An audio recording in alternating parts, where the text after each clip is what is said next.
नमस्कार मित्रों, मैं एस आनंद यूनियन एकेडमी में आपका स्वागत करता हूं। हम लोग बिहार सिविल कोर्ट प्यून परीक्षा के लिए मैथमेटिक्स सेक्शन को सोल्व कर रहे हैं, जिसमें हम लोग मैथमेटिक्स सेक्शन से 35 प्रश्नों को सोल्व कर रहे हैं। हम लोग पीछे रुक्मिणी प्रकाशन की जो बुक निकलती है, प्लेटफॉर्म की जो बुक निकलती है, उससे हम लोग 20 प्रैक्टिस सेट को सोल्व कर चुके हैं। बगल में जो दिख रही है यूनिक प्रकाशन की बुक, अब हम लोग इस बुक से प्रैक्टिस सेट को सोल्व कर रहे हैं, जिसमें हम लोग पीछे प्रैक्टिस सेट नंबर 8 तक सोल्व कर चुके हैं। आज हम लोग प्रैक्टिस सेट नंबर 9 की शुरुआत करते हैं। तो चलिए प्रैक्टिस सेट नंबर 9 की शुरुआत में सबसे पहला जो हमारा प्रश्न होगा, जो क्वेश्चन नंबर 51 होगा, आइए हम लोग इसको सोल्व करते हैं। क्वेश्चन 51 में कहता है कि ए पाइप 20 मिनट में एक टैंक खाली कर सकता है। दूसरे पाइप बी का व्यास पाइप ए के व्यास से दोगुना है। यदि दोनों ए और बी पाइप टैंक से जुड़े हैं तो टैंक को खाली करने में लगेगा, यानी कि कितना समय लगेगा। ध्यान से देखिएगा, इस क्वेश्चन को हम लोग कैसे बनाएंगे। पाइप ए, ऊपर हमेशा टाइम लिखेंगे, नीचे इफिशियंसी को लिखेंगे। इसको कितना समय लगता है खाली करने में? 20 मिनट। देखिए पाइप एवं टंकी का जो चैप्टर है ना, जिसमें भी कहेगा अगर कि खाली करता है तो माइनस, भरता है तो उसके सामने प्लस का चिन्ह लगाएंगे, जिससे हमको पता चल जाएगा कि माइनस डिनोट कर रहा है कि खाली करने के लिए, और प्लस का जो रिजल्ट आता है वो भरने के लिए बताता है। उसके बाद दूसरे पाइप की बात कर रहा है, बी की। दूसरे पाइप बी में बताया है कि दूसरे पाइप का व्यास पाइप ए के व्यास से दुगुना है, यानी कि पाइप ए के व्यास से क्या है, यह दुगुना है, यानी कि यह 1D है तो यह क्या है, 2D है।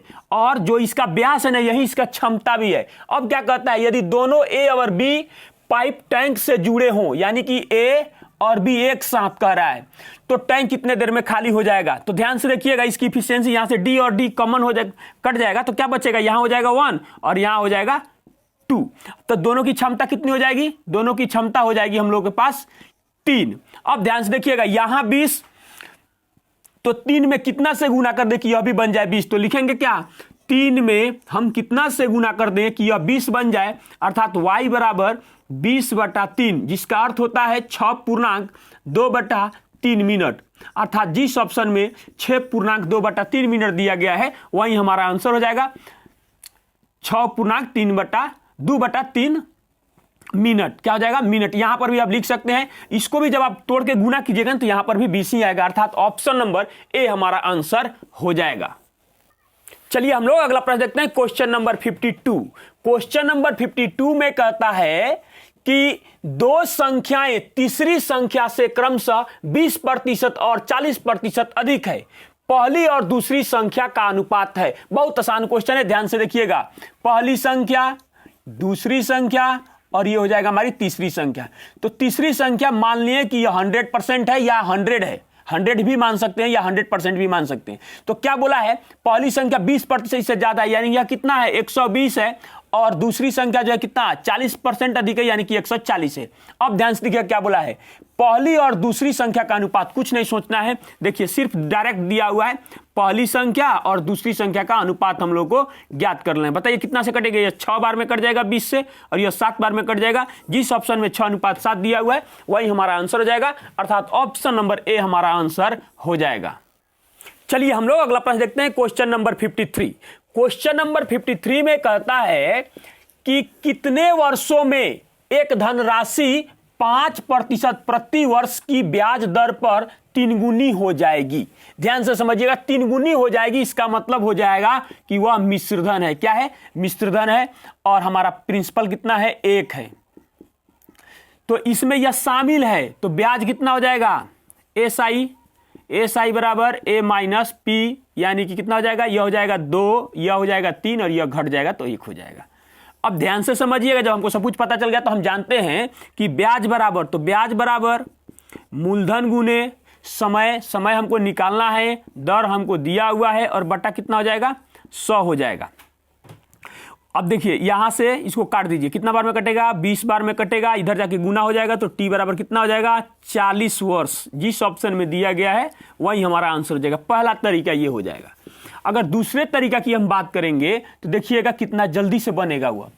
देखिए यानी कि उसमें हम समझ गए क्वेश्चन में कि ब्याज हमको कितना मिल रहा है, 2, ब्याज में मूलधन के 1% से, मूलधन 1 बना हुआ है, इसका 1% कितना हो जाएगा, 0.01 से भाग देंगे तो यह क्या हो जाएगा, ऊपर चला जाएगा, यानी कि 200 और प्रतिशत में बदलेगा और प्रतिशत में इसे भाग देंगे फिर 5 से, तो कितना हो जाएगा, जो भाग दिए तो यह क्या निकल के आ गया, 40 ईयर।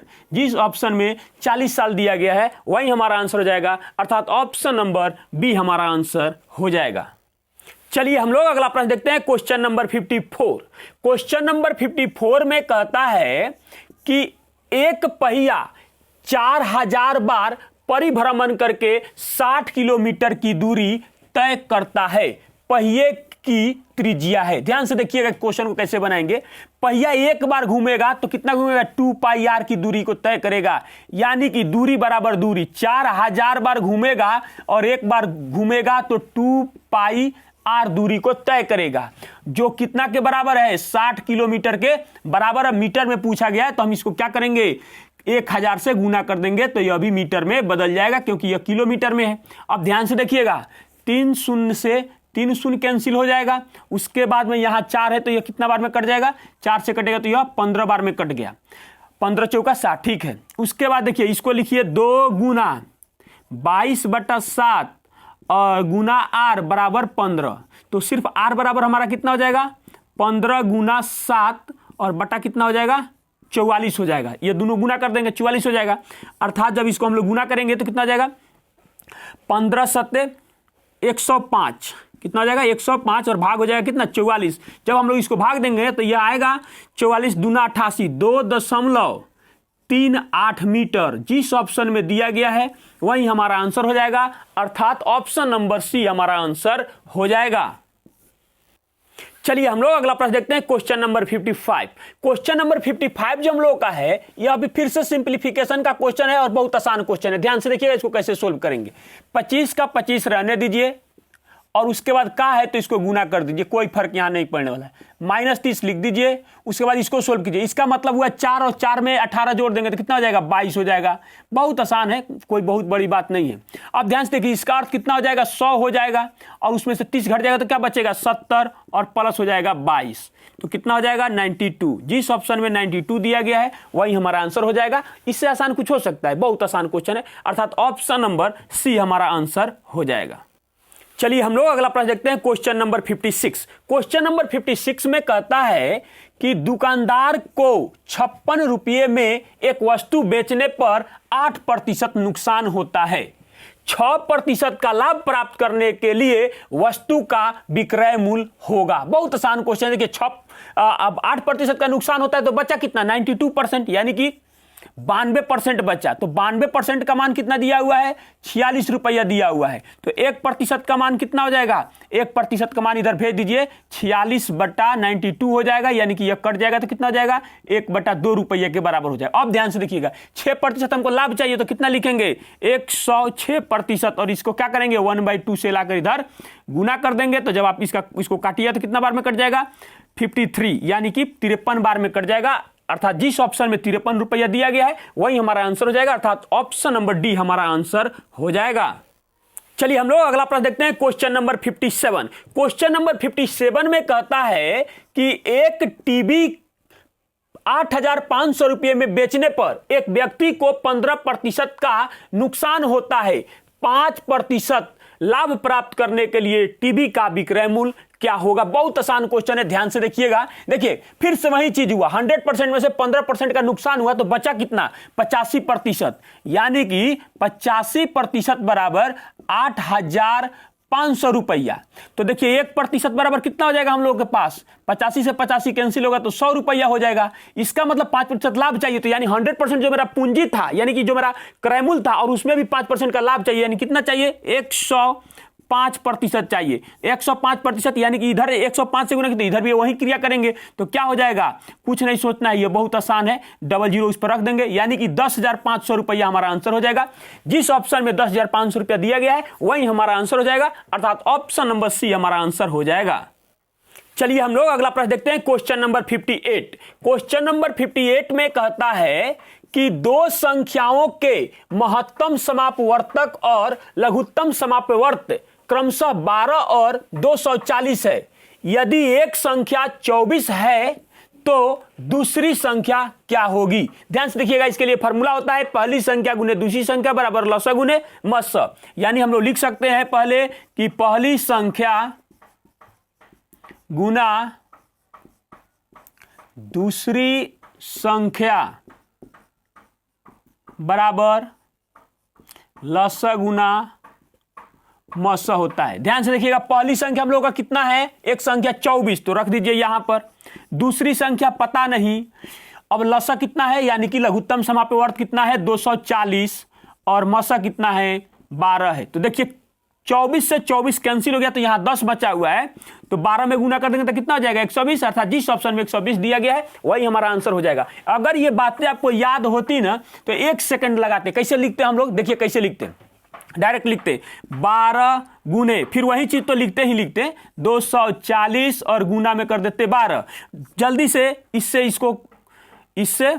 हाँ ठीक है, नहीं सॉरी यहाँ 24 ना है, 24 सॉरी, यहाँ 24 है तो आप किसी से भी काट सकते थे तो जल्दी से, लेकिन जितना जल्दी हो सकता था इससे काटते तो फिर यहाँ 2 आता, फिर इससे काटते तो 120 होता, ऐसे ताकि वो लिखना नहीं पड़ते। तो जब हम सवाल जब एग्जाम में बनाते हैं तो इन सभी चीजों को अगर याद होती है तो बहुत तेजी से हम लोग सोल्व कर पाते हैं। अर्थात जिस ऑप्शन में 120 दिया गया है वही हमारा आंसर हो जाएगा, अर्थात ऑप्शन नंबर डी हमारा आंसर हो जाएगा। चलिए हम लोग अगला प्रश्न देखते हैं, क्वेश्चन नंबर 59। क्वेश्चन नंबर 59 में कहता है कि एक व्यापारी 24,500 रुपये अंकित मूल्य के सोफा सेट के प्रत्येक पर 5% की 2 क्रमिक छूटें देता है। सोफा सेट का बिक्री मूल्य क्या है। तो ध्यान से देखिएगा, बहुत आसान क्वेश्चन है। क्या करेंगे, लिख देंगे 24,500 गुना, देखिए 5% का छूट दिया तो बचा कितना 95%। और फिर क्या किया, फिर 5% का एक और छूट दिया तो कितना बचा 95%।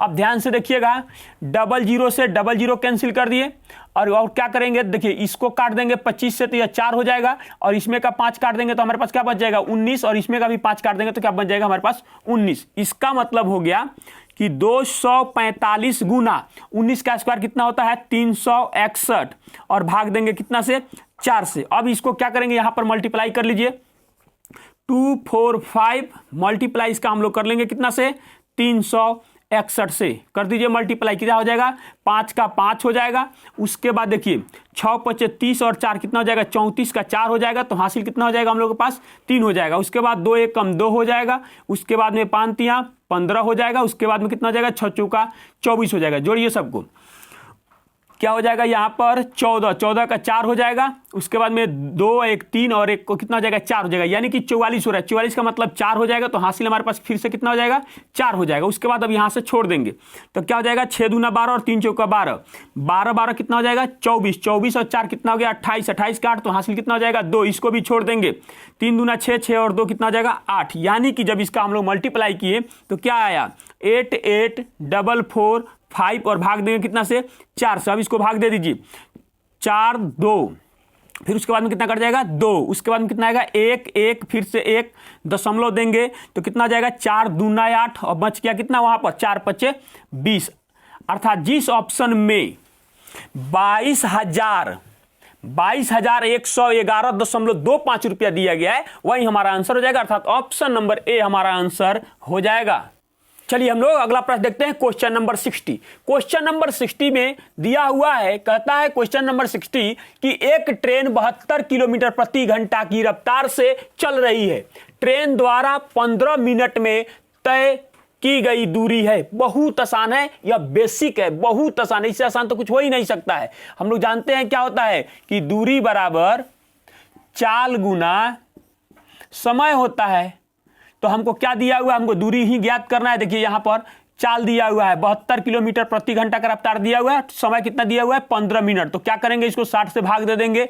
क्यों, क्योंकि इसको घंटा में बना दिया, क्योंकि चाल भी हमारा किलोमीटर प्रति घंटा में दिया हुआ है।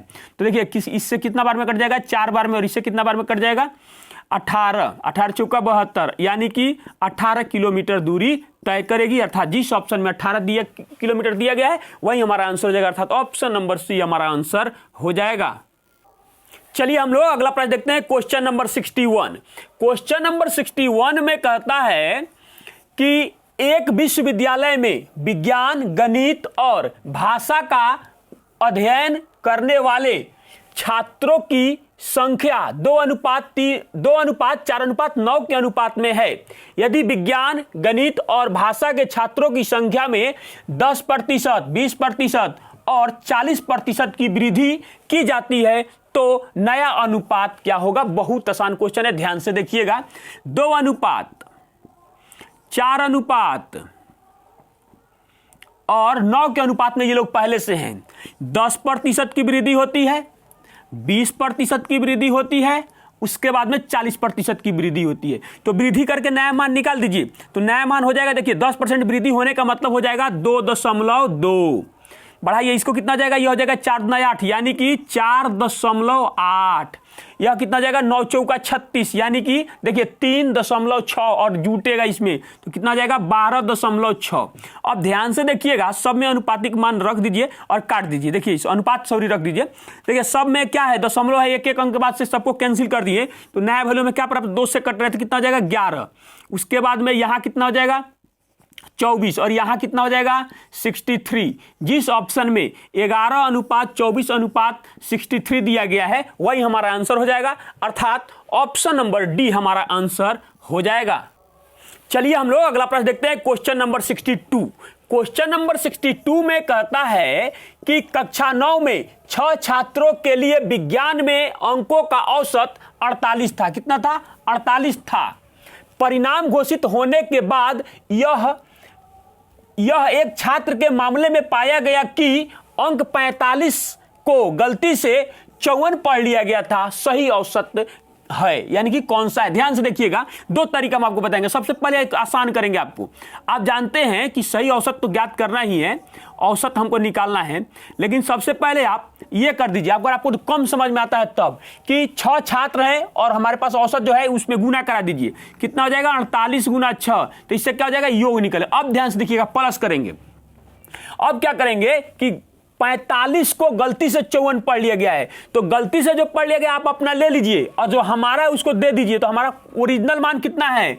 45 है। पहले जोड़ लीजिए, फिर इसमें से गलती से जो हुआ है उसको घटा लेंगे, एक साथ करेंगे और भाग कर देंगे कितना से? 6 से। तो क्रिया तो वही है। अब ध्यान से समझिएगा, ये पहला हो गया। अब देखिए फिर वही चीज होगा, इससे यहां कैंसिल हो जाएगा और इसका क्रिया एक साथ कर लेंगे हम लोग। तो लिखेंगे 48 गुना 6 प्लस कितना का अंतर यहां पर? 9 का, तो कितना आ जाएगा? माइनस में 9 और बटा कितना हो जाएगा हम लोग के पास? 6। तो ध्यान से देखिए, इसके साथ तो कैंसिल हो गया। अब इसके साथ जब इससे फिर यहां काटेंगे तो हमको प्राप्त होगा 1.5 माइनस में। तो जब इसको घटाएंगे तो कितना बचेगा यहाँ पर हमको? 46.5। जिस ऑप्शन में 46.5 दिया गया है वही हमारा आंसर हो जाएगा। दूसरा जो हम बात कर रहे थे उस तरीके से नहीं लिखते, डायरेक्ट लिखते हैं हम लोग ऐसे, जो औसत है वैसे है तो है, सही औसत, सही इसके आगे लगा देते हैं। सही औसत बराबर 48 पहले से औसत है तो रहने दीजिए, पूरा खेल औसत पर ही करेंगे। हमारा ओरिजिनल मान कितना है? 45 है। गलती से कितना हमको दे दिया? 54 है। तो जो हमारा था वो हमको दे दीजिए और जो आपका था आप ले लीजिए। हमारा रिजल्ट नेगेटिव है या पॉजिटिव है कोई फर्क नहीं पड़ता, इसका असर जो होगा पूरे 6 पर पड़ेगा, यानी समूह में जितने लोग होंगे सब पे असर पड़ेगा। औसत का अर्थ ही होता है सब बराबर। क्या? सब बराबर होता है, सबको बराबर कर देना है। देखिए कमी होगा तब भी और ज्यादा होगा तब भी।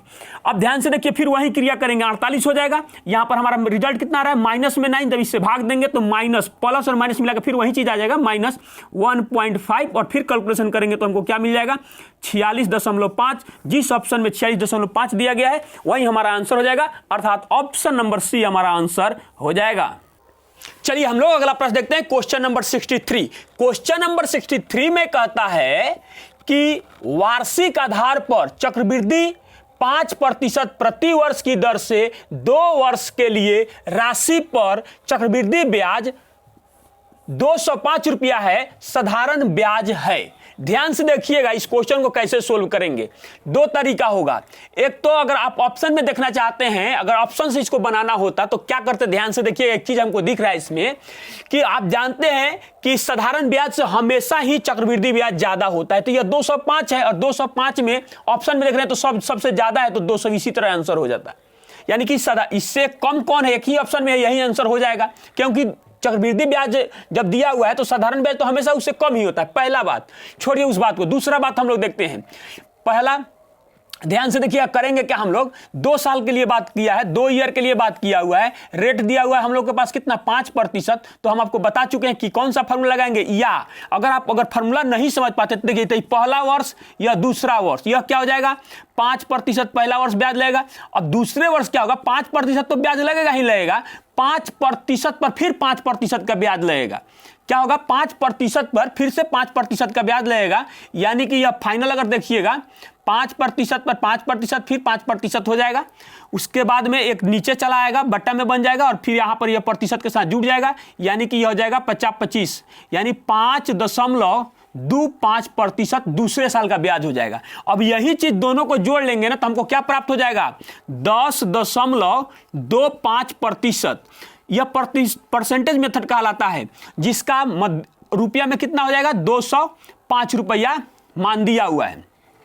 जब इसको काटिएगा ना तो 1% बराबर देखिए कैसे होगा, यहां पर जो दशमलव इसको भेजेंगे तो यहां पर क्या हो जाएगा 100 बन जाएगा, और यह 1025 है, यह 2050 है, तो 2 बार में कटेगा तो एक और जीरो इधर से कट जाएगा, तो एक जीरो यहां, यानी कि 20 हो जाएगा। तो कितना हो जाएगा 100%, सॉरी 100% नहीं 10%। एक साल का साधारण ब्याज 5% और फिर दूसरे साल का साधारण ब्याज 5%, तो 10% हमको चाहिए। तो 10% बराबर कितना हो जाएगा 10% बराबर हो जाएगा 200 रुपया। जिस ऑप्शन में 200 रुपया दिया गया है वही हमारा आंसर हो जाएगा। यह पहला बात हुआ। अगर ये इस पहले बात को अगर आप नहीं समझ सकते हैं, नहीं समझ पा रहे हैं, तो दूसरा बात ध्यान से देखिएगा, चीजें यही होगी, कुछ अलग नहीं है। बार बार बोलते हैं, देखिए जब इसको आप समझ जाइएगा, हम जो बताना चाह रहे हैं कि यह फॉर्मूला लगाइए A+B plus A into B और बटा में 100, तो आप देखिए इसका मन में कैलकुलेशन कैसे करते हैं। 5 और 50-25 और भाग देंगे 100 से तो 10.25। आप डायरेक्ट लिखते, इसको क्या लिखते, अपने मन में लिखते कि अच्छा 10.25 का मान कितना दिया हुआ है 205 रुपया। आप जितना फास्ट कैलकुलेशन कर पाइएगा उतना फास्ट आपका आंसर आपको प्राप्त होगा। और साधारण ब्याज है तो 10% का ना बात करेगा, तो क्या हो जाएगा 200 रुपया। जिस ऑप्शन में 200 रुपया दिया गया है वही हमारा आंसर हो जाएगा। इस तरीके से एग्जाम में बनाएंगे। ये जो हम आपको इतना रफ्तार बता रहे हैं, ये क्लासरूम का बात हम नहीं कर रहे हैं। क्लासरूम में तो एक एक लाइन को, एक एक शब्द को तोड़ तोड़ कर बताया जाता है। ये हम समझा रहे हैं कि परीक्षा हॉल में बातों को अगर आप समझे हैं, थ्योरेटिकल पॉइंट को अगर आप समझे हैं, आपके मुट्ठी में है, कुछ याद नहीं करना है, सिर्फ बात को पढ़ें और क्वेश्चन का जवाब दे रहे, तो इतना फास्ट, इससे भी फास्ट जितना हो सके बिना कम लिखे, जितना कैलकुलेशन बिना लिखे कर सकते हैं उतना तेजी से हम लोग कैलकुलेशन को करते हैं। तो आप यहां पर जो हमारा आंसर होगा ऑप्शन नंबर डी हमारा आंसर हो जाएगा। चलिए हम लोग अगला प्रश्न देखते हैं, क्वेश्चन नंबर 64। क्वेश्चन नंबर 64 में भी जो दिया गया है यह सिंप्लीफिकेशन का क्वेश्चन है और बहुत आसान क्वेश्चन है। ध्यान से देखिएगा क्या लिखेंगे यहां पर, देखिए डायरेक्ट भाग दीजिए इसको, कितना हो जाएगा 5 और यहां गुना हो जाएगा। ये का को रहने दीजिए, 5 का 5 रहने देंगे, या यहां देखिए इसका क्रिया करेंगे तो 5 हो जाएगा, तो डायरेक्ट लाके गुना कर दीजिए, रख देंगे माइनस। उसके बाद यहां कितना हो जाएगा हम लोगों के पास 3 दूना 6 और 12 छक 72, क्या हो जाएगा यहां पर हो गया 72। बहुत आसान क्वेश्चन है। कितना हो जाएगा यहां पर, कितना हो जाएगा 125 माइनस हो जाएगा 72। कर दीजिए इसका कैलकुलेशन, 5 में से 2 जाएगा तो 3 हो जाएगा और 12 में से 7 जाएगा तो कितना हो जाएगा 5 हो जाएगा, अर्थात कितना हो जाएगा 53, यानी कि 53। जिस ऑप्शन में 53 दिया गया है वही हमारा आंसर हो जाएगा, अर्थात ऑप्शन नंबर सी हमारा आंसर हो जाएगा। चलिए हम लोग अगला प्रश्न देखते हैं, क्वेश्चन नंबर 65। क्वेश्चन नंबर 65 में कहता है कि एक कक्षा में 40 छात्रों की औसत आयु 12 वर्ष है। जब शिक्षक की आयु को इसमें शामिल किया जाता है तो औसत 1 से बढ़ जाता है। शिक्षक की आयु है। बहुत आसान क्वेश्चन है। मान लेंगे कि पहले 12 जो छात्र हैं, कितना है 40 छात्र हैं, जिसमें औसत आयु कितना है 12 दिया हुआ है। तो क्या करेंगे, देखिए लिखेंगे योग 40 गुना 12 और पता नहीं शिक्षक की उम्र कितनी है तो y मान लिए, इक्वल टू, ध्यान से देखिएगा, अब पहले जो 40 था तो अब टीचर लोग कितने हो गए, टीचर को मिलाकर कितना हो जाएगा 41, और पहले 12 था तो अब बढ़ के कितना हो जाएगा 12 प्लस 1 हो जाएगा। ऐसे हो जाएगा। क्या करेंगे, y को इस साइड रोक लेंगे हम लोग, बाकी सबको इस साइड भेज देंगे। जैसे इस साइड हम भेजेंगे तो क्या हो जाएगा 41 गुना 12 और माइनस में प्लस कितना हो जाएगा 41 और माइनस हो जाएगा कितना 40 गुना 12 हो जाएगा। अब ध्यान से देखिएगा y बराबर, इसमें क्या करेंगे, इन दोनों में से 12 सिर्फ कॉमन ले लिए तो क्या बच जाएगा 41 माइनस 41 माइनस 40 और प्लस कितना हो जाएगा 41। ऐसे कैलकुलेशन कर लेंगे तो आसान हो जाएगा हमको। देखिए ये हो जाएगा 12 का 12, एक गुना करेंगे कोई फर्क नहीं पड़ेगा, हो गया 41। y बराबर कितना हो जाएगा 53। जिस ऑप्शन में 53 वर्ष दिया गया है शिक्षक का आयु, वही हमारा आंसर हो जाएगा, अर्थात ऑप्शन नंबर बी हमारा आंसर हो जाएगा। चलिए हम लोग अगला प्रश्न देखते हैं, क्वेश्चन नंबर 66। क्वेश्चन नंबर 66 बहुत ही सुंदर क्वेश्चन है, ध्यान से देखिए क्या कहता है। एक आयत का क्षेत्रफल 27 मीटर स्क्वायर है और इसकी लंबाई इसकी चौड़ाई की 3 गुनी है। आयत की परिधि है, परिधि मतलब परिमिति है। ध्यान से देखिएगा इस क्वेश्चन को हम लोग कैसे सोल्व करेंगे। हम लोग जानते हैं कि L और B ही लिख देते हैं, तो क्या बोल, इसकी लंबाई चौड़ाई की, तो इसको x कह देंगे, तो इसको कितना कह देंगे हम लोग 3x कह देंगे। तो इस क्या हो जाएगा, लंबाई गुने चौड़ाई से क्षेत्रफल निकल गया और क्षेत्रफल इक्वल टू क्षेत्रफल हमको दिया हुआ है 27 मीटर स्क्वायर। देखिए 3 से जब इसको कैंसिल कीजिएगा तो यहाँ 9 बचेगा और यहाँ हो जाएगा x स्क्वायर बराबर 9 मीटर स्क्वायर, यानी कि x का मान कितना हो जाएगा 3 मीटर हो जाएगा। नहीं भी लगाएंगे मीटर तब भी हमारा काम चल जाता। अब बात पर गौर करने वाली है कि परिधि या परिमिति दोनों बात तो एक ही है, तो हम लोग क्या लिखेंगे, लिखेंगे 2 इंटू 3x प्लस कितना x हो जाएगा, अर्थात 2 का 2 रहने दीजिए, 3 और 1 कितना हो जाएगा 4, तो यहां रख दीजिए 4 और x के जगह पर डायरेक्ट यहां से 3 रख दीजिए, कितना हो जाएगा 12 दूना 24 मीटर। अर्थात जिस ऑप्शन में 24 मीटर दिया गया है वही हमारा आंसर हो जाएगा, अर्थात ऑप्शन नंबर डी हमारा आंसर हो जाएगा। चलिए हम लोग अगला प्रश्न देखते हैं, क्वेश्चन नंबर 67। क्वेश्चन नंबर 67 में कहता है, ध्यान से देखिएगा क्वेश्चन को, कहता है 2 स्टेशनों के बीच की दूरी 500 किलोमीटर है। एक ट्रेन सुबह 9 बजे स्टेशन ए से निकलती है और 60 किलोमीटर प्रति घंटा की रफ्तार से स्टेशन बी की ओर जाती है। दूसरी ट्रेन सुबह 10 बजे स्टेशन बी से निकलती है और 40 किलोमीटर प्रति घंटा की रफ्तार से ए की ओर जाती है। किस समय पर दोनों ट्रेनें एक दूसरे से गुजरेगी, यानी कि मिलेगी, मिलने का समय पूछ रहा है। ध्यान से देखिएगा इस क्वेश्चन को हम लोग कैसे बनाएंगे। मान लिए कि यह ए है, यह बी है, इसके बीच की दूरी जो है 500 किलोमीटर है। उसके बाद में क्या बोला है 9 बजे, यहां से जो ट्रेन चलेगी वह सुबह के 9 बजे चलेगी। यहां से जो चलेगी कब बजे चलेगी 10 बजे चलेगी। इसकी जो चाल दिया गया है वह 60 किलोमीटर प्रति घंटा दिया गया है, जबकि इसका चाल जो दिया गया है कितना है 40 किलोमीटर प्रति घंटा की चाल दिया गया है। अब ध्यान से समझिएगा इस क्वेश्चन को कैसे सोल्व करेंगे। दोनों को एक समय 10 बजे चलाने के लिए, यह 9 बजे चली है तो 10 बजेगी, मान लीजिए यहां पर 10 बज रही है, तब तक यह कितना किलोमीटर चल देगा 60 किलोमीटर चल देगा। तो 60 किलोमीटर चल देगा तो इसमें से कम करेंगे तो दूरी कितना बच जाएगा 440 किलोमीटर दूरी। अब ध्यान से देखिएगा, जब दोनों विपरीत दिशा में आ रही है तो दोनों की स्पीड को ऐड किया जाता है, तो जोड़ देंगे तो कितना हो जाएगा 100 हो जाएगा और गुना टाइम, तो भेजिए इसको इस साइड, तो क्या हो जाएगा हम लोगों के पास टाइम 4 कितना हो जाएगा 4.4 घंटा। अब बात को फिर से समझते हैं, तो इसको क्या करेंगे टी को 4 घंटा को 4 घंटा रहने देंगे और 0.4 है ना, इसको कितना से गुना कर देंगे 60 से गुना कर देंगे। तो जब आप इसको हटाइएगा तो क्या बन जाएगा आपके पास 10 और इससे यह कैंसिल हो जाएगा, यानी कि 6 चौका 24, यानी क्या हो जाएगा 24 मिनट में बदल जाएगा। यानी कि टाइम जो लगा इसको एक दूसरे से मिलने का समय वह 4 घंटा और 24 मिनट लगा, 24 मिनट लगा। अब क्या करेंगे, अगर आपकी इच्छा होगी कि इस समय में जोड़ें तो 1 घंटा यहां पर भी जो चला हुआ है इस समय को भी जोड़ना पड़ेगा आपको, तो 9 से 1 10 बजाकर और तब इस समय को इसमें जोड़िएगा। अगर आप इसमें नहीं जोड़ना चाहते तो इसमें जोड़िएगा ना, तो 10 बजे में आपको डायरेक्ट इस मान को जोड़ना पड़ेगा। यानी कि आप जोड़िएगा 10 बजे सुबह में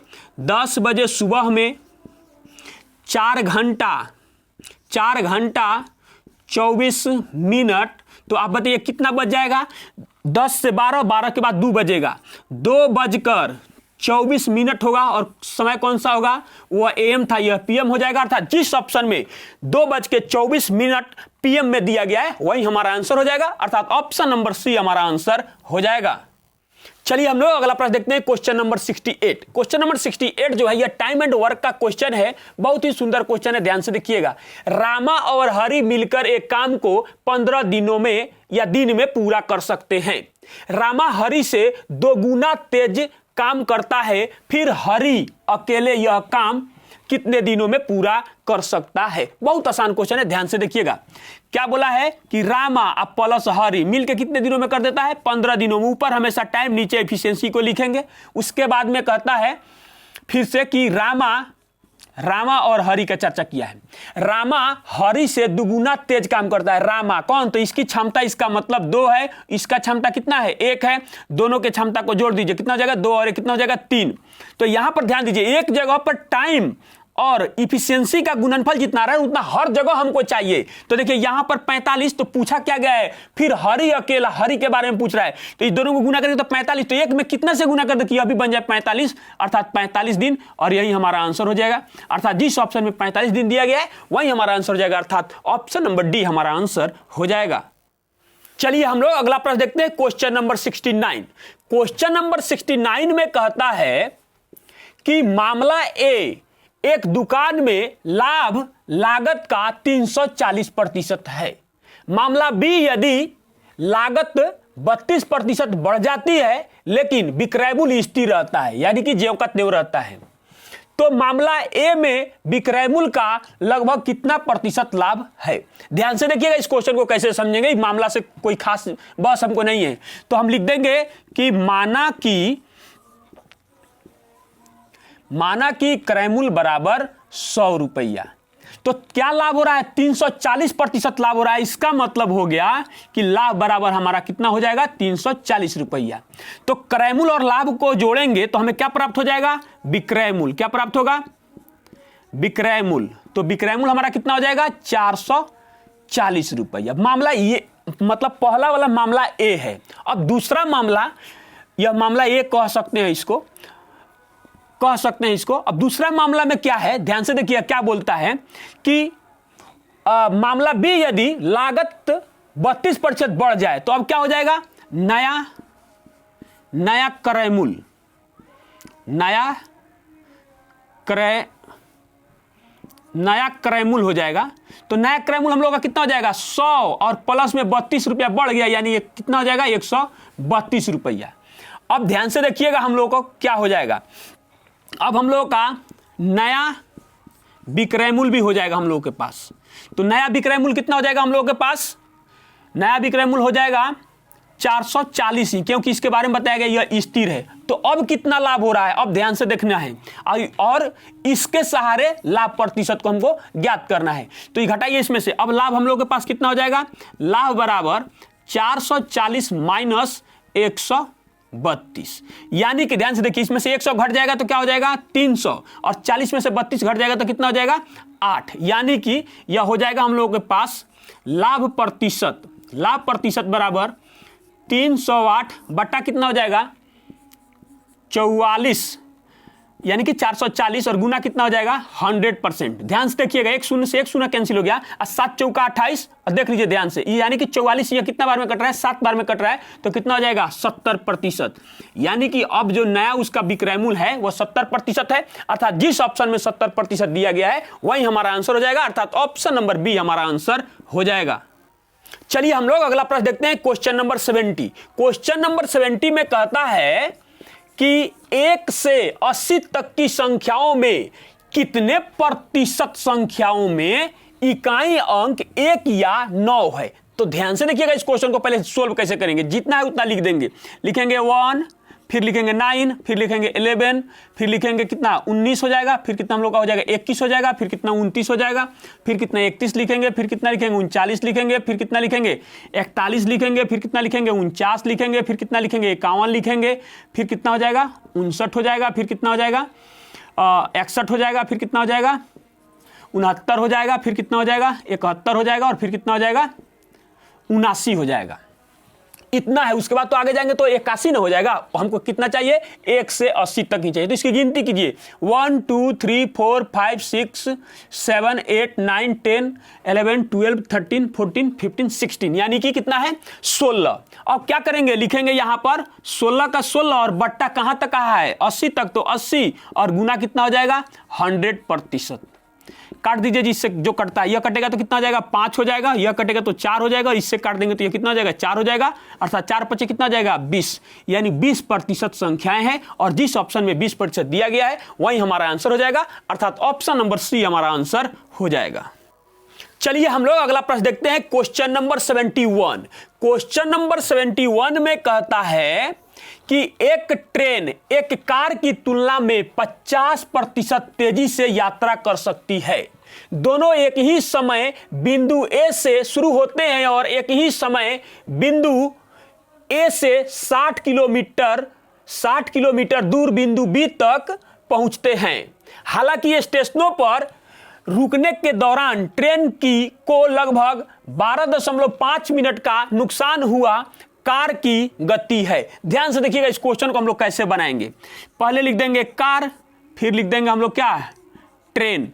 मान लीजिए कि इसकी चाल कहिए या गति कहिए, दोनों एक ही बात है, यानी कि अंग्रेजी में इसको क्या कहेंगे स्पीड कहेंगे, स्पीड कहेंगे। तो मान लिया कि इसका x है तो क्या है यह ज्यादा है, 50% ज्यादा है, यानी इसका मतलब कितना हो जाएगा 150/100 यानी कितना 3 x गुना 3/2 यानी कितना हो जाएगा 3x/2 इसका चाल है। अब ध्यान से देखिएगा दूरी कितना तय किया 60 किलोमीटर का दूरी तय किया। अब क्या करेंगे कि समय और समय में गैपिंग दोनों में कितना आ गया है 12.5 मिनट का, तो समय का अंतर बराबर समय का अंतर कर देंगे तो क्या हो जाएगा दूरी में हम लोग भाग देंगे 60 में भाग देंगे किससे चाल से और माइनस कर देंगे, फिर यहां क्या हो जाएगा 60 और देखिए भाग देंगे ना तो ये ऊपर चला जाएगा, यानी ऐसे लिखेंगे चाल से भाग देंगे ऐसे तो जो बटा में 2 है ना तो ये ऊपर चला जाएगा। अब वहां यहां कितना समय का नुकसान हो रहा है 12.5 मिनट का, तो इसको कितना से भाग देंगे 60 से। क्यों? क्योंकि यह किलोमीटर प्रति घंटा में सब कुछ है और ऑप्शन में भी हमारे पास दिया हुआ है, तो जो चाल हम माने हैं वह किलोमीटर प्रति घंटा में हम माने हुए हैं। तो क्या करेंगे इसको मिनट में है ना तो इसको 60 से भाग दे दिए। अब इसको भी यहां से हटा दीजिएगा तो क्या बन जाएगा ऐसे बन जाएगा। अब उसके बाद ध्यान से देखिएगा इन दोनों का एलसीएम लेंगे तो क्या हो जाएगा हम लोग के पास 3x कितना हो जाएगा 3x हो जाएगा, ऐसे हो जाएगा 3x भाग देंगे x से तो 3 बचेगा तो कितना हो जाएगा यहां पर 180 और माइनस यहां कितना हो जाएगा ज्यों का त्यों यानी कितना हो जाएगा 120 बराबर कितना हो जाएगा। देखिए अगर इसको काटेंगे हम लोग तो क्या हो जाएगा 6 चौका 24 और यह कितना बार में कट जाएगा 25 और यहां हो जाएगा हम लोगों के पास 24 यानी हो जाएगा 5/24। अब ध्यान से देखिएगा यहां जो मान आ रहा है कितना घटाने पर आ रहा है 60 आ रहा है, यहां पर हम लिख दे रहे हैं यहां हो जाएगा 60 भाग 3x बराबर 5 बट्टा में कितना हो जाएगा 24। देखिए यहां से जब डायरेक्ट काटेंगे तो ये हो जाएगा 12 और फिर इससे जब हम लोग काटेंगे तो ये कितना बार में कट जाएगा 4 बार में, तो x का मान जो है कितना हो जाएगा देखिए इधर जाके गुना हो जाएगा तो कितना हो जाएगा 96, कितना हो जाएगा 96 अर्थात 96 किलोमीटर प्रति घंटा किसकी गति है कार की गति है। हमने x किसको माना था कार को ही, अर्थात जिस ऑप्शन में 96 किलोमीटर प्रति घंटा दिया गया है वही हमारा आंसर हो जाएगा, अर्थात ऑप्शन नंबर बी हमारा आंसर हो जाएगा। चलिए हम लोग अगला प्रश्न देखते हैं क्वेश्चन नंबर 72। क्वेश्चन नंबर 72 में कहता है कि 6% प्रति वर्ष की दर से 40,000 रुपया पर चक्रवृद्धि ब्याज 4,944 रुपया है। वह अवधि वर्षों में कितनी है जिसके लिए राशि निवेश की गई है। ध्यान से देखिएगा हमसे समय पूछ रहा है, ब्याज कितना है 4,944। ब्याज को मूलधन के 1% से भाग देंगे तो मूलधन का 1% कितना हो जाएगा 400 हो जाएगा, भाग दीजिए इससे तो कितना आ जाएगा 4 एकम 4, 4 दूना 8, उसके बाद क्या हो जाएगा 4 तिया 12, उसके बाद कितना हो जाएगा 12, ठीक है, उसके बाद में 4 छक 24। अब ध्यान से देखिएगा यहां 2 अंक के बाद दशमलव दे देंगे क्योंकि यहां पर इतना प्रतिशत हो रहा है 12.36 और रेट क्या दिया हुआ है आर हमको 6% का, तो इस आर को आप इस पर कितना बार यूज कीजिएगा कितना आ जाएगा 2 बार, तो 2 बार कीजिएगा ना तो यही इसका आंसर हो जाएगा 1 साल 1 साल 2 साल 2 साल के लिए निवेश किया गया है। अगर ये बातें आपको नहीं समझ में आ रही है तो आप इस फार्मूला का यूज कर लीजिए A बराबर P into 1 plus 1 R by 100 का पावर n, और इससे भी आप निकाल सकते हैं। यह बहुत आसान मेथड है, बहुत अच्छा से समझ में आपको आ जाएगा। तो इसका जो आंसर होगा क्या हो जाएगा 2 ईयर, अर्थात जिस ऑप्शन में 2 साल दिया गया है वही हमारा आंसर हो जाएगा, अर्थात ऑप्शन नंबर ए हमारा आंसर हो जाएगा। चलिए हम लोग अगला प्रश्न देखते हैं, क्वेश्चन नंबर 73। क्वेश्चन नंबर 73 में कहता है कि 15 श्रमिक 10 दिनों में 1800 रुपया कमा सकते हैं, 8 दिनों में 5 श्रमिक की अर्जित राशि रुपया में ज्ञात करें, यानी यह कितना कमाएंगे। तो क्या लिखेंगे, देखिए 15, हमेशा जो आदमी और समय का ऊपर लिखेंगे, 15 गुना 10 कितना कमा सकते हैं, यहां बार बार समझाते हैं, रुपया हो या वस्तु हो नीचे लिखेंगे, इक्वल टू कितना हो जाएगा 8 गुना 5 बटा पता नहीं है कितना कमाएंगे। अब ध्यान से देखिएगा इसको कैसे काटेंगे हम लोग। इसको आप यहां से काट दीजिएगा तो क्या हो जाएगा, यह हो जाएगा 3, और 3 से इसको काटिएगा तो यह क्या बन जाएगा 600। उसके बाद एक जीरो से एक जीरो कैंसिल कर दिए तो क्या हो जाएगा, x बराबर 60 गुना 8 यानी 8 छक 48, 480। जिस ऑप्शन में 480 रुपया दिया गया है वही हमारा आंसर हो जाएगा, अर्थात ऑप्शन नंबर ए हमारा आंसर हो जाएगा। चलिए हम लोग अगला प्रश्न देखते हैं, question number 74। Question number 74 time and work का क्वेश्चन है, अल्टरनेट क्वेश्चन है, बहुत अच्छा क्वेश्चन है, ध्यान से देखिएगा। ए और बी, ए बी और सी एक कार्यक्रम से 20 दिन, 40 दिन और 80 दिनों में कर सकते हैं। यदि ए को बी और सी द्वारा हर तीसरे दिन सहायता प्रदान की जाती है तो ए कितने दिनों में कार्य कर सकता है।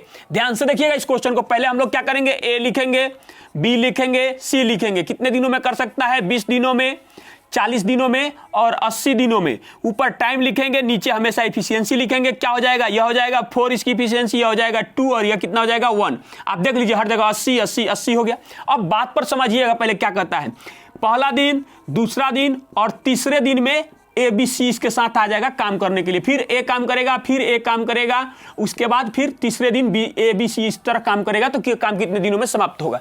ध्यान से देखिएगा, एक की क्षमता एक दिन में कितना है काम करने का, 4। फिर अगले दिन कितना काम करेगा, 4। फिर अगले दिन कितना करेगा, तीनों मिल जाएगा 7, तो कितना हो जाएगा 7। यानी कि एक दिन एक दिन एक दिन, यानी कि 3 दिन में कितना काम हो रहा है, 15। कितना काम हो रहा है, सबको जोड़ देंगे, कितना काम हो रहा है, 15 काम हो रहा है। हमारे पास काम कितना मौजूद है, 80। कितना वर्क है, 80 काम मौजूद है। अब ध्यान से देखिएगा, क्या करेंगे, इधर 5 से गुना कर देंगे, इधर भी 5 से गुना कर देंगे, तो हमारे पास क्या हो जाएगा, 5 15 दिन हो जाएगा। उसके बाद समझिएगा 75 काम हमारा पूरा हो गया। अब ध्यान से देखिए, अभी 5 काम बचा हुआ है, तो यहां तो खत्म हुआ, तो फिर अगले दिन कौन काम करेगा, ए, या फिर उसके अगले दिन कौन काम करेगा, ए, उसके बाद ना तीसरा दिन काम करेगा, बचेगा तब ना। तो फिर अगले दिन एक दिन काम करेगा, एक दिन और काम करेगा आगे, तो 4 काम कर देगा, तो क्या हो जाएगा 16 दिन हो जाएगा। और उसके बाद में 79 काम हो जाएगा। अभी भी एक काम बचा हुआ है, तो इसको एक 4 काम करता है एक दिन में, तो यह एक काम कितने दिनों में करेगा, एक काम को करेगा 1/4 दिन में। यानी कि इस दिन को भी क्या करेंगे, इस दिन में लाके जोड़ेंगे, अर्थात फाइनल जो रिजल्ट होगा 16.1/4 दिन में करेगा। अर्थात कितने दिनों में करेगा, 16.1/4 दिनों में यह पूरा काम करेगा। एक काम वहां से भी कर लिया, यानी कि 80 काम को पूरा कर देगा। अर्थात जिस ऑप्शन में 16.1/4 दिन दिया गया है वही हमारा आंसर होगा। लेकिन ऑप्शन में नहीं दिया गया है, आंसर इतना नहीं दिया हुआ है, तो अब अगर आंसर की बात करेंगे तो ऑप्शन नंबर बी हमारा आंसर हो जाएगा। नहीं तो करेक्ट आंसर जो होगा 16.1/4 दिन ही होगा, अर्थात ऑप्शन नंबर बी हमारा आंसर हो जाएगा। चलिए हम लोग अगला प्रश्न देखते हैं, क्वेश्चन नंबर 75। क्वेश्चन नंबर 75 में कहता है कि 60 लीटर के एक मिश्रण में दूध और पानी का अनुपात 2:3 है, तो मिश्रण में पानी की मात्रा कितनी है। बहुत आसान क्वेश्चन है, ध्यान से देखिएगा। लिख देंगे मिल्क, उसके बाद वाटर, उसके बाद अनुपात कितना है 2:3, तो 3 और 2 मिला कितना हो जाएगा अनुपात 5, और 5 का मान हमको दिया हुआ है, कितना दिया हुआ है 60 लीटर दिया हुआ है, अर्थात अनुपात 1 बराबर कितना हो जाएगा 12 लीटर। तो हमसे क्या पूछा गया है, पानी की मात्रा, यानी कि अनुपात 3 बराबर कितना हो जाएगा 12×3 36 लीटर। अर्थात जिस ऑप्शन में 36 लीटर दिया गया है वही हमारा आंसर हो जाएगा, अर्थात ऑप्शन नंबर बी हमारा आंसर हो जाएगा। चलिए हम लोग अगला प्रश्न देखते हैं, क्वेश्चन नंबर 76। क्वेश्चन नंबर 76 में कहता है कि 8 cm त्रिज्या वाले एक वृत्त का क्षेत्रफल 8 cm आधार वाले एक त्रिभुज के क्षेत्रफल के बराबर है, तो त्रिभुज की अनुरूपी ऊंचाई की लंबाई है। बहुत आसान है, ध्यान से देखिएगा। हम जानते हैं कि वृत्त का क्षेत्रफल कितना होता है, पाई आर स्क्वायर होता है। तो क्या लिखेंगे, पाई आर स्क्वायर की जगह पर 2 बार 8 लिख देंगे। आधार त्रिभुज का क्षेत्रफल क्या होता है, 1/2 गुने आधार गुना ऊंचाई होता है। 1 8 से 1 8 कैंसिल हो गया, तो h बराबर क्या आ गया, 8 दूना 16 पाई cm। अर्थात जिस ऑप्शन में 16 पाई cm दिया गया है वही हमारा आंसर हो जाएगा, अर्थात ऑप्शन नंबर ए हमारा आंसर हो जाएगा। चलिए हम लोग अगला प्रश्न देखते हैं, क्वेश्चन नंबर 77।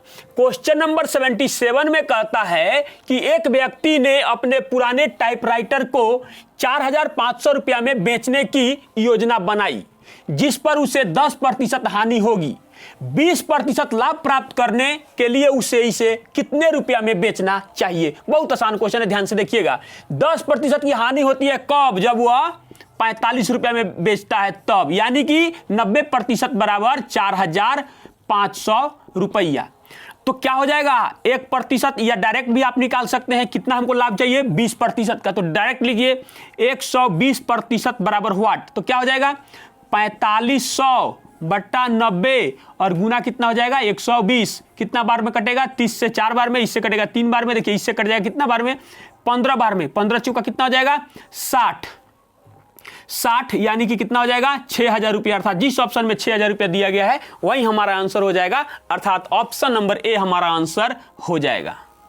चलिए हम लोग अगला प्रश्न देखते हैं, क्वेश्चन नंबर 78। क्वेश्चन नंबर 78 में कहता है कि रवि और सुमित का वेतन 2:3 के अनुपात में है। यदि प्रत्येक के वेतन में 3,000 रुपया की वृद्धि हुई है तो नया अनुपात 35:50 हो जाता है। सुमित का नया वेतन क्या है। बहुत आसान क्वेश्चन है, ध्यान से देखिएगा। पहले इन लोग का वेतन कितना है, 2:3 में। यह कौन है, रवि है। यह कौन है, सुमित है। उसके बाद क्या कहता है, प्रत्येक में 3,000 रुपया की वृद्धि होती है। तो इसका अनुपात जो है कितना हो जाता है, 35:50 हो जाता है। 35:50 हो जाता है। अब ध्यान से देखिएगा, यहां कितना का अंतर है, 33 का। यहां कितना का अंतर है, 47 का। दोनों में गड़बड़ है। क्या करेंगे, यहां पर जो डिफरेंस है इससे इसमें गुना करेंगे, और यहां पर तो 1 है तो कोई फर्क यहां नहीं पड़ेगा। तो यहां कितना का अंतर है, 15 का। तो क्या जाएगा 15 दूना 30। यहां कितना हो जाएगा 15 तिया 45। दोनों में समान अंतर आ गया 5 का, यानी कि अनुपात 5 में बढ़ोतरी बराबर कितना रुपया, 3,000 रुपया। तो अब देखिए सुमित का नया वाला मान पूछा गया है, यानी कि अनुपात 50। तो देखिए इधर एक 0 रख दिया तो 50 बन गया, तो इधर भी क्या करेंगे 1 शून्य रख देंगे, अर्थात 30,000 रुपया हो जाएगा। और जिस ऑप्शन में 30,000 रुपया दिया गया है वही हमारा आंसर हो जाएगा, अर्थात ऑप्शन नंबर सी हमारा आंसर हो जाएगा। चलिए हम लोग अगला प्रश्न देखते हैं, क्वेश्चन नंबर 79। क्वेश्चन नंबर 79 भी यह सिंप्लीफिकेशन का क्वेश्चन है। बहुत आसान क्वेश्चन है, ध्यान से देखिएगा। क्या करेंगे, जैसे है वैसे लिख दीजिए, माइनस कर देंगे। उसके बाद 4 है तो 4 रख दीजिए, प्लस है 0.5 है कर दीजिए। उसके बाद ध्यान से देखिएगा, इसका कैलकुलेशन करके इसके साथ जोड़ घटाव करके उसके बाद इसके साथ क्या करेंगे, का है ना, तो मल्टीप्लाई करा देंगे। तो देखिए इसका मल्टीप्लाई हम कराने से पहले इसका गुणनफल निकालिए। क्या हो जाएगा, यहाँ पर 5 तिया 15, 15 कितना हो जाएगा 5। उसके बाद में कितना हो जाएगा 9 और फिर हो जाएगा 10, 9 और 10 19, 19 और कितना हो जाएगा 20, 20 का 0 तो हासिल कितना हो गया 2, 3 दूना कितना हो जाएगा 6 और 2 हासिल है तो कितना हो जाएगा 8, यानी कि यहां पर आ जाएगा।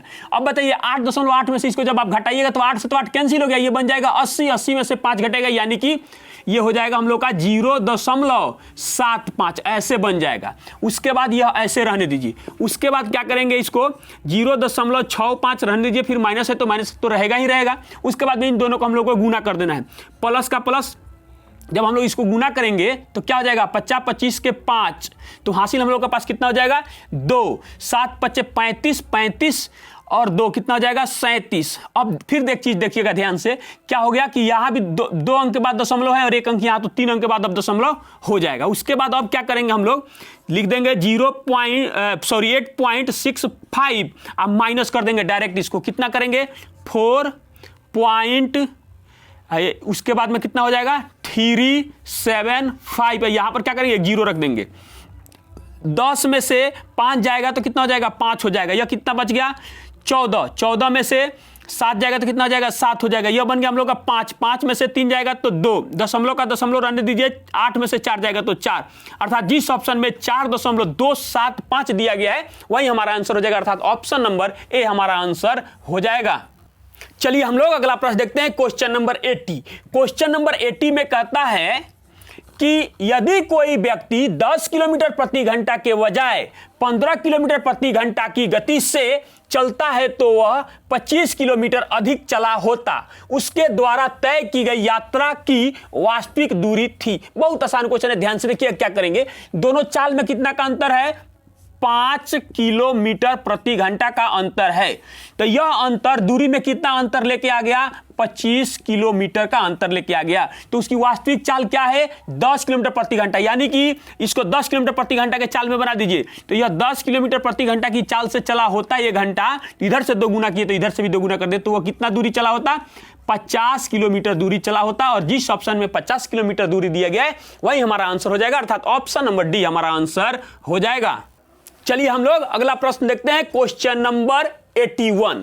क्वेश्चन नंबर 81 में फिर से सिंप्लीफिकेशन का क्वेश्चन दिया गया है, ध्यान से देखिएगा इसको कैसे सोल्व करेंगे। सबसे पहले इसको सोल्व कर लीजिए तो कितना हो जाएगा, 16, 16 4 20, 20 में 5 से भाग दीजिएगा तो कितना हो जाएगा, 4 आएगा, प्लस उसके बाद इसको भी आप गुना करके लिख सकते हैं, 5 दूना 10, उसके बाद माइनस का माइनस रहने दीजिए, कितना हो जाएगा, यहां देखिए 3 चौका 12, बस इसमें आप बताइए पूछा है, प्लस में दोनों को जोड़ देंगे तो कितना हो जाएगा, 3 चौका कितना हो गया 12, ठीक है। तो 14 हो, सॉरी इसको ये थोड़े जुटेगा, ये ना होगा, 10 4 14, 14 में से 12 चला जाएगा तो कितना हो जाएगा 2, अर्थात जिस ऑप्शन में 2 दिया गया है वही हमारा आंसर हो जाएगा, अर्थात ऑप्शन नंबर बी हमारा आंसर हो जाएगा। चलिए हम लोग अगला प्रश्न देखते हैं, क्वेश्चन नंबर 82। क्वेश्चन नंबर 82 में कहता है कि वह सबसे बड़ी संख्या ज्ञात करें जिसके द्वारा 47, 95 और 187 को विभाजित करने पर प्रत्येक मामले में समान शेष रहे। ध्यान से देखिएगा इस क्वेश्चन को कैसे बनाया जाता है, कभी इसके मोर डिटेल हम बताएंगे कि आखिर ऐसे ही क्यों बनाया जाता है। क्या करेंगे, सबसे पहले 187 माइनस कर देंगे कितना, 95, फिर क्या करेंगे हम लोग 187 माइनस कितना कर देंगे 47, फिर उसके बाद क्या करेंगे 95 माइनस कितना कर देंगे 47। अब ध्यान से देखिए इसको घटाइए तो कितना जाएगा, यहां पर हम लोग के पास आएगा 2, घटाएंगे तो कितना गया 2, 18, कितना जाएगा 92। उसके बाद यहां पर आ जाइए, अब यह कितना हो जाएगा 0, उसके बाद कितना हो जाएगा यहां पर, यह हो जाएगा 4 और यहां कितना हो जाएगा 1, उसके बाद में यहां पर कितना हो जाएगा, यह बन जाएगा 15, तो यह हो जाएगा 8, 7 घट गया तो यह बन गया 4, तो यह कितना जाएगा 48। अब फिर से देखिएगा इसका डिफरेंस निकाल सकते हैं, इसका भी डिफरेंस हम लोग निकाल सकते हैं। तो इन दोनों के डिफरेंस को देखिएगा ध्यान से थोड़ा सा कितना आता है। तो यहां पर जब हम निकालेंगे तो इसका 8 और कितना हो जाएगा, यानी कि हो जाएगा 48। उसके बाद यहां पर देखिए तो कितना होता है, यह 10 बन जाएगा तो कितना हो जाएगा 2, उसके बाद यह बन गया 13, 13 में से 4 जाएगा तो कितना हो जाएगा 9, नहीं अच्छा 92। अब ध्यान से देखिएगा इस दोनों में कौन ऐसी संख्या जो इन दोनों को विभाजित कर देगा वही हमारा क्या हो जाएगा, मस्सा हो जाएगा। तो विभाज्यता का नियम क्या कहता है, आप निकाल भी सकते हैं। अगर आपको नहीं समझ में आ रहा है तो आप 92 फिर 48 ऐसे करके आप निकाल भी सकते हैं। लेकिन विभाज्यता का नियम क्या कहता है कि यदि कोई संख्या का अंतिम 2 अंक 4 से विभाज्य है तो वह संख्या 4 से विभाज्य हो जाएगी, और उसका यदि अंतिम अंक कितना, अंतिम यहां पर भी 2 अंक है जो मतलब 4 से विभाजित है तो यह भी, यानी कि दोनों संख्या 4 से विभाजित हो रही है, यानी कि मौसा इसका कितना हो जाएगा 4 हो जाएगा। अगर आपको ऐसे नहीं समझ में आ रहा तो आप इस विधि से भी इसको बना सकते हैं, अर्थात जिस ऑप्शन में 4 दिया गया है वही हमारा आंसर हो जाएगा, अर्थात ऑप्शन नंबर बी हमारा आंसर हो जाएगा। चलिए हम लोग अगला प्रश्न देखते हैं, क्वेश्चन नंबर 83। क्वेश्चन नंबर 83 में कहता है कि एक परिवार में 2 दादा दादी, 3 माता पिता और 4 पोते पोतियां है। दादा दादी की औसत आयु 65 वर्ष है, माता पिता की औसत आयु 32 वर्ष है और पोते पोतियां की औसत आयु 8 वर्ष है। परिवार की औसत आयु क्या है। बहुत आसान क्वेश्चन है, ध्यान से देखिएगा। लिख देंगे हम लोग परिवार की औसत आयु, परिवार की औसत आयु बराबर, देखिए ध्यान से, दादा दादी हैं तो 2 लोग हैं, इनकी औसत आयु कितना है 65 वर्ष, प्लस कर देंगे माता पिता में 3 लोगों के बारे में चर्चा किया है, कितना हो जाएगा, गुना हो जाएगा 32, प्लस यह कितना है, पोते पोतिया कितना है, 4 लोग हैं, उसके बाद में कितना से गुना कर देंगे, 8 से। अब ध्यान से देखिएगा, टोटल संख्या कितना, 4 3 7 और 2 9 लोग हैं। उसके बाद क्या कर देंगे, सबसे पहले इसका कैलकुलेशन कर लीजिए, 130 प्लस कितना हो जाएगा, 96 हो जाएगा, प्लस 8 चौका 32 हो जाएगा, और भाग देंगे कितना से, 9 से। जोड़िए तो इसको कितना होता है, 6 और 2 8 हो जाएगा, 9 3 12 12, 9 3 12 12 3 15 15 का 5 हो जाएगा, और 1 और 1 कितना हो जाएगा, 2, और भाग देंगे कितना से, 9 से। ध्यान से देखिएगा कितना हो जाएगा, 9 दूना 18 और 9 अट्ठे 72, तो बचा कितना, 6 बटा कितना हो जाएगा, 9, अर्थात 28 पूर्णांक। इसको काट सकते हैं, 3 से कट रहा है तो यह 2 हो जाएगा, यह कटेगा तो कितना हो जाएगा, 3 हो जाएगा, यानी कि 28 पूर्णांक 2/3 वर्ष। जिस ऑप्शन में 28 पूर्णांक 2/3 वर्ष दिया गया है वही हमारा आंसर हो जाएगा, अर्थात ऑप्शन नंबर ए हमारा आंसर हो जाएगा। चलिए हम लोग अगला प्रश्न देखते हैं, क्वेश्चन नंबर 84। क्वेश्चन नंबर 84 में कहता है कि दो संख्याएं तीसरी संख्या से क्रमशः 25% और 50% अधिक है। दूसरी संख्या से पहली संख्या का अनुपात क्या होगा। ध्यान से देखिएगा, पहली संख्या, दूसरी संख्या और तीसरी संख्या। तो तीसरी संख्या को 100 मान लेंगे तो पहली संख्या कितना हो जाएगा, 125 हो जाएगा, और यह कितना हो जाएगा, 150 हो जाएगा। अब ध्यान से देखिएगा, दूसरी संख्या से पहली संख्या का, दूसरी संख्या से पहली संख्या का, यानी कि यह जाएगा बट्टा में हमारी, तो कितना हो जाएगा, दूसरी संख्या और बट्टा कितना हो जाएगा, 1, यानी कि कितना हो जाएगा हम लोग का 150, और भाग कितना हो जाएगा 125, यानी कितना बार में कटेगा, 6 बार में कटेगा। यह कितना बार में कटेगा, 5 बार में कटेगा, यानी कि 6:5 हो जाएगा। और जिस ऑप्शन में 6:5 दिया गया है वही हमारा आंसर हो जाएगा, अर्थात ऑप्शन नंबर ए हमारा आंसर हो जाएगा। चलिए हम लोग अगला प्रश्न देखते हैं, क्वेश्चन नंबर 85। क्वेश्चन नंबर 85 में कहता है कि राज ने 35% की छूट पर एक नई कुर्सी खरीदी। यदि राज को कोई छूट नहीं मिलती तो राज को 238 रुपया और देने पड़ते हैं। राज ने कुर्सी के लिए कितना भुगतान किया। तो ध्यान से देखिएगा, यह जो दिया हुआ है ना, हम क्या करेंगे, छूट इक्वल टू छूट कर देंगे। परसेंटेज में जो छूट है, यानी कि प्रतिशत में जो छूट है हमको, वह रुपया में कितना छूट के बराबर है, 238 रुपया के छूट के बराबर में। तो हमें तो यह पता होना चाहिए कि 1% का मान कितना होता है, या अनुपात में 1 का मान क्या होता है। किसी भी क्वेश्चन को कितना भी कठिन क्यों ना हो, आप उसको सरल कर लीजिएगा और उसको बना लीजिएगा। तो ध्यान से देखिएगा, उसको भुगतान कितना करना पड़ा, 65% ही तो भुगतान करना पड़ा ना, क्योंकि 35% छूट है। तो यानी कि प्रतिशत का मान और रुपया का मान दोनों एक साथ दिया हुआ है, तो क्या कर देंगे, लिखेंगे 238 बट्टा, यह आपके भाग हो जाएगा 35, और गुना कितना हो जाएगा 65। ध्यान से देखिएगा, इसको काटेंगे तो यह 13 बन जाएगा, उसके बाद में यह कटेगा तो 7 बन जाएगा, फिर 7 से यह देखिए तो कटता है कि नहीं, कट रहा है। 7 तिरका 21 और 7 चौका 28, यानी कि इसका गुना कर देंगे हम लोग 34 और 13 का, तो कितना हो जाएगा, 13 चौका 52, 52 का 2 तो हासिल 5, 13 39 और 5 कितना हो जाएगा 44, अर्थात 442 रुपया जिस ऑप्शन में दिया गया है वही हमारा आंसर हो जाएगा, अर्थात ऑप्शन नंबर बी हमारा आंसर हो जाएगा। सेशन कैसा लगा कमेंट में आप अपनी राय जरूर दीजिएगा। आज के लिए बस इतना ही, मिलते हैं एक और 72 क्लास में, तब तक के लिए धन्यवाद।